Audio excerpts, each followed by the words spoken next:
वर्णिवेशरमणीय दर्शनं मन्दहासरुचिराननाम्बुजं पूजितं सुरु नरोत्तमैर्मुदा धर्मनन्दनमहं विचिन्तये।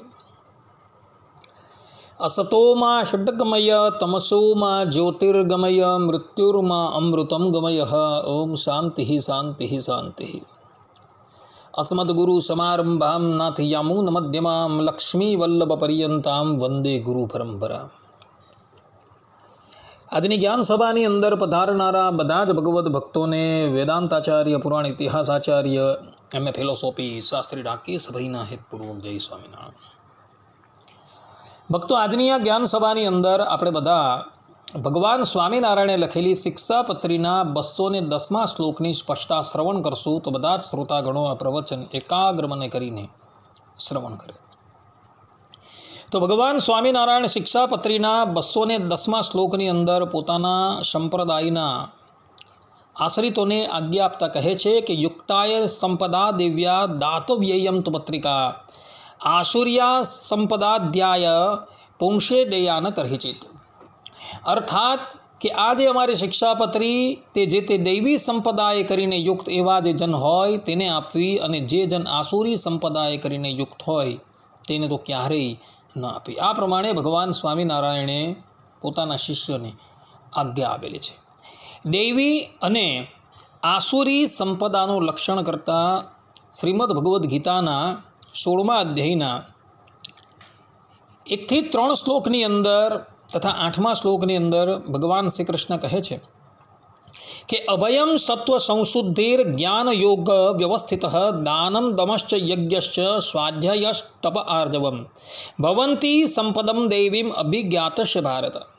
અર્થાત કે હે ભારત, નિર્ભયતા, આત્મશુદ્ધિ, આધ્યાત્મિક જ્ઞાનનું સંવર્ધન, દાન, આત્મસંયમ, યજ્ઞપરાયણતા, વેદાધ્યયન, તપશ્ચર્યા, આર્જવ આદિ સર્વ દિવ્ય ગુણો દૈવી પ્રકૃતિવાળા જન્મમાં જોવા મળે છે। તે જ પ્રમાણે ભગવાન શ્રી કૃષ્ણ આસુરી સંપદાના લક્ષણનું વર્ણન કરતા કહે છે કે અસત્યમ અપ્રતિષ્ઠમ તે જગત આહુર અનીશ્વરમ।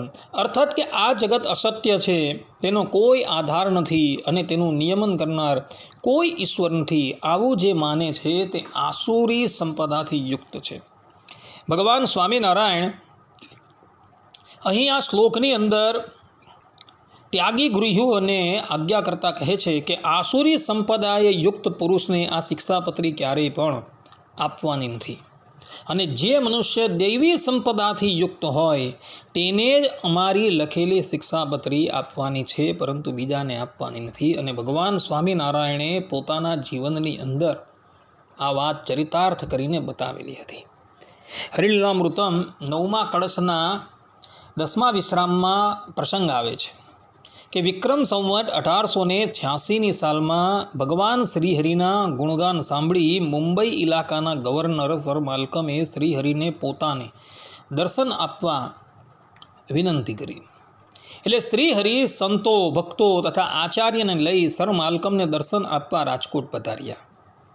શ્રીહરિ રાજકોટ પધાર્યા છે એ વાતની જાણ થતાં સર માલ્કમે પોતાના અમાત્યને સામું મોકલી ભગવાન શ્રીહરિને ધામધૂમથી પોતાના નિવાસ સ્થાનમાં પધરાવ્યા છે।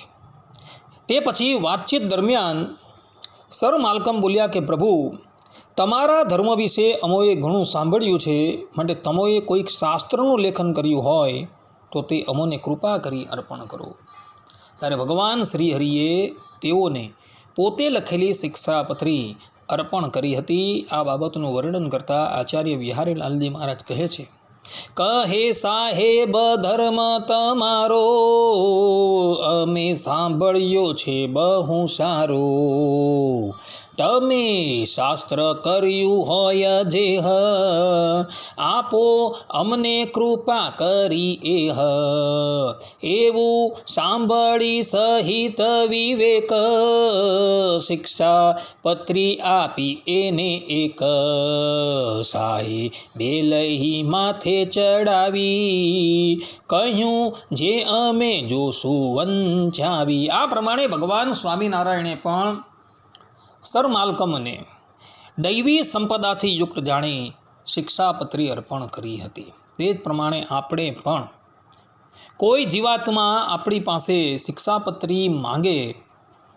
તો પહેલાં એની ચકાસણી કરવાની છે કે આ મનુષ્ય દૈવી સંપદાથી યુક્ત છે કે આસુરી સંપદાથી યુક્ત છે. જો એ આસુરી સંપદાથી યુક્ત હોય તો એને શિક્ષાપત્રી ક્યારેય પણ આપવાની નથી. જો એ દૈવી સંપદાથી યુક્ત હોય તો એને શિક્ષાપત્રી અવશ્ય આપવાની છે. આ પ્રમાણે ભગવાન સ્વામિનારાયણે અહીં શિક્ષાપત્રીના 210મા શ્લોકની અંદર પોતાના આશ્રિતોને આજ્ઞા કરેલી છે. આટલું કહીને હું મારા પ્રવચનને અહીં વિરામ આપું છું. સર્વે સંતુ નિરામયઃ, સર્વે સુખીનો ભવન્તુ, સર્વભદ્રાણિ પશ્યન્તુ, મા કશ્ચિદ દુઃખ ભાગ ભવેત. અસ્તુ. જય સ્વામિનારાયણ.